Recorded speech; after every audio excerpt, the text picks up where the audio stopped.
आज इस वीडियो में डी फार्म फर्स्ट ईयर के फार्मास्यूटिकल केमिस्ट्री के topic non steroidal anti inflammatory agents के बारे में जानेंगे। तो आइए वीडियो स्टार्ट करते हैं और देखते हैं NSAIDs non steroidal anti inflammatory agents. सबसे पहले हम इन्फ्लामेशन जानते हैं कि क्या होता है। Inflammation is the body's first response to an injury. The first phase, acute inflammation, includes redness, swelling, pain, heat, and altered function. Inflammation जब हमारे बॉडी में कोई इंजरी हो जाती है तो जो बॉडी सबसे पहले रिस्पांस हो करती है उसे हम इन्फ्लामेशन कहते हैं। तो फर्स्ट फेज़ में क्या होता है, रेडनेस, थोड़ा सा लाल हो जाएगा। जैसे चींटी, अगर एक चींटी देखे तो जब हमें काटती है तो क्या होता है, जिस जगह पे काटती हो वहाँ पे थोड़ा लाल हो जाएगा, स्वेलिंग आ जाएगी, पेन होगा, हीट होगी और वो फंक्शन को अल्टर्ड कर देगा। जो बॉडी का फंक्शन है उस फंक्शन को अल्टर्ड कर देगा, तो इसे हम इन्फ्लामेशन कहते हैं। फिर दूसरा देखते हैं analgesics. Analgesic are drug that selectively inhibit the perception sensation of pain. Analgesic ऐसे ड्रग होते हैं जो ये पेन के परसेप्शन को इनहिबिट कर देते हैं, जिससे हमें पेन को ठीक करता है, यानी पेन हमें महसूस नहीं होता है। एंटीपायरेटिक्स देखते हैं। Antipyretics are drug which lowering of body temperature. Antipyretic हमारे बॉडी के टेम्परेचर को लो करते हैं, यानी ये अगर हम नॉर्मली कहें तो ये फीवर को ठीक करते हैं।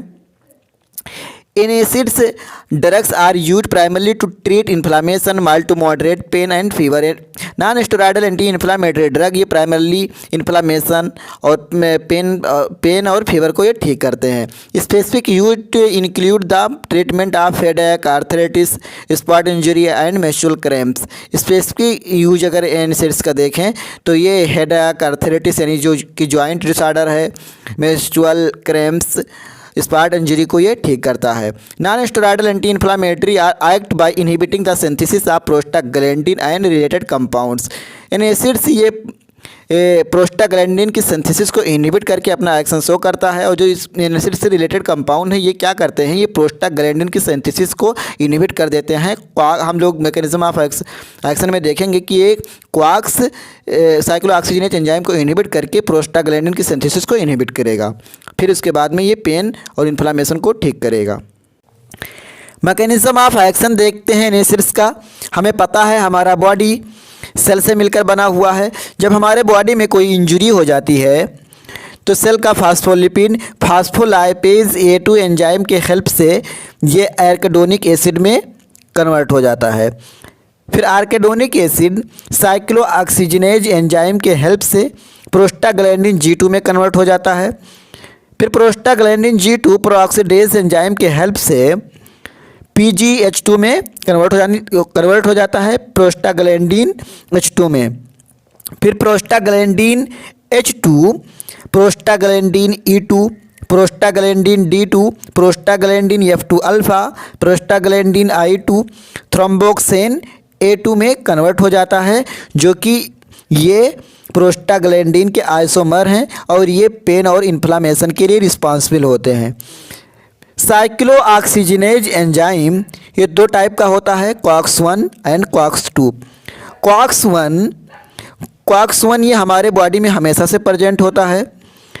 ये हमारे ब्लड वेसल्स में, स्टमक में और किडनी में प्रेजेंट होता है। जो हमारे बॉडी के अंदर जो फिजियोलॉजिकल प्रोसेस चलता रहता है उसके दौरान ये COX-1 प्रेजेंट होता है। बट COX-2 ये कोई इन्फ्लामेशन जब हमारे होता है या बॉडी में या कोई इंजरी होती है तब ये प्रोड्यूस होता है। आइए अब हम देखते हैं कि एनएसिड्स कैसे वर्क करता है, अपना कैसे एक्शन शो करता है। ये एनएसिड्स ये साइक्लोऑक्सीजनेज एंजाइम को इनहिबिट कर देता है। इसमें COX-1 एंड COX-2 को इनहिबिट करके अपना एक्शन शो करता है। एनएसिड्स साइक्लोऑक्सीजनेज एंजाइम पर एक्ट करके ये प्रोस्टाग्लैंडिन की सिंथेसिस को इनहिबिट कर देता है। जब प्रोस्टाग्लैंडिन की सिंथेसिस इनहिबिट हो जाती है तो फिर ये अपना एक्शन प्रोवाइड करती है और पेन और इन्फ्लामेशन को ठीक करने में हमको हेल्प करती है, यानी पेन और इन्फ्लामेशन को ये ठीक कर देता है एनएसिड साइक्लोऑक्सीजनेज एंजाइम पे एक्ट करके। बहुत सी मेडिसिन हैं जो COX-1 को ही केवल इनहिबिट करती हैं, बट कुछ मेडिसिन ऐसी हैं लाइक एस्पिरिन मान लें तो ये COX-1 एंड COX-2 दोनों को इनहिबिट करके अपना एक्शन शो करता है। मैकेनिज्म ऑफ एक्शन का थ्योरी देखते हैं। During pain, fever and inflammation arachidonic acid is liberated from phospholipid fraction of cell membrane. जब हमें हमारे बॉडी में कोई इंजरी हो जाती है, पेन या फीवर होता है, तो सेल का फास्फोलिपिड वहाँ से लिबरेट होता है और फिर क्या होता है कि वहाँ से लिबरेट होता है और ये फास्फोलाइपेज A2 एंजाइम के हेल्प से आर्केडोनिक एसिड में कन्वर्ट हो जाता है। फिर देखते हैं आगे, the enzyme cyclooxygenase COX convert arachidonic acid to prostaglandin. फिर एंजाइम साइक्लोऑक्सीजनेज एंजाइम ये आर्केडोनिक एसिड को प्रोस्टाग्लैंडिन में कन्वर्ट कर देता है। The prostaglandin formed are responsible for inflammation. Prostaglandin ये पेन और इन्फ्लामेशन के लिए रिस्पॉन्सिबल होता है। NSAIDs are act on cyclooxygen enzyme and inhibit the synthesis of prostaglandin.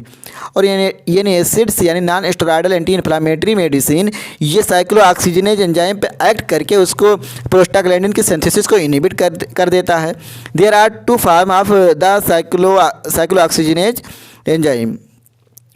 तो जो साइक्लोऑक्सीजन एंजाइम है ये दो प्रकार का होता है, cyclooxygenase 1, cyclooxygenase 2, COX 1 and COX 2।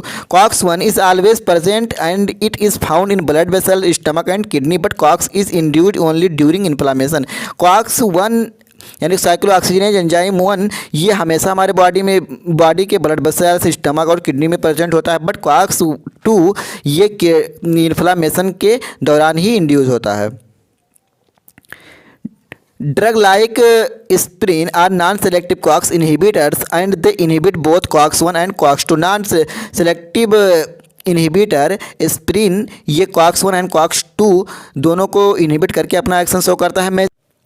Major effect of prostaglandin synthesis inhibition. जब प्रोस्टाग्लैंडिन की सिंथेसिस इनहिबिट हो जाती है तो हमें कौन कौन से एक्शन मिलते हैं वो देखते हैं। Analgesia, antipyretics, anti inflammatory action, anti thrombotic action हमें मिलता है। एनाल्जेसिया देखते हैं, prevention of pain, nerve ending sensitization, ये पेन को ठीक करता है, एनाल्जेसिया इफेक्ट प्रोवाइड करता है। Antipyretics reduction of body temperature in hyperthermia, यानी बॉडी के टेम्परेचर को रिड्यूस करता है।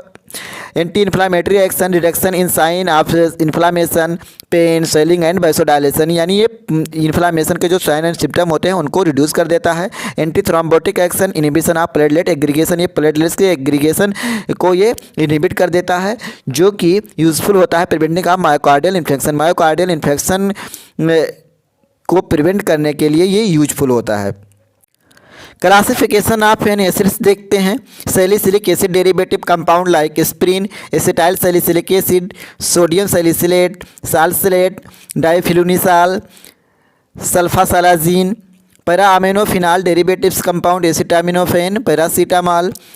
प्रीपियोनिक acid derivatives compound like ibuprofen, naproxen, fenoprofen, flurbiprofen, ketoprofen, ऑक्साप्रिजोइन।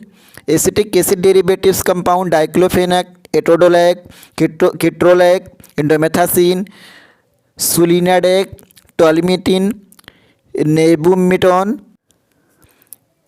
Enolic acid derivatives compound pyrazolone, phenylbutazone, dipyrone, oxicam, piroxicam, meloxicam, tenoxicam, lornoxicam. Fenamic acid derivatives fenamates, mefenamic acid, meclofenamic acid, flufenamic acid, tolfenamic acid. Non selective COX inhibitors, COX 2 inhibitors, coxib derivatives compound celecoxib, rofecoxib, valdecoxib, etoricoxib. ये इन acids का classification है।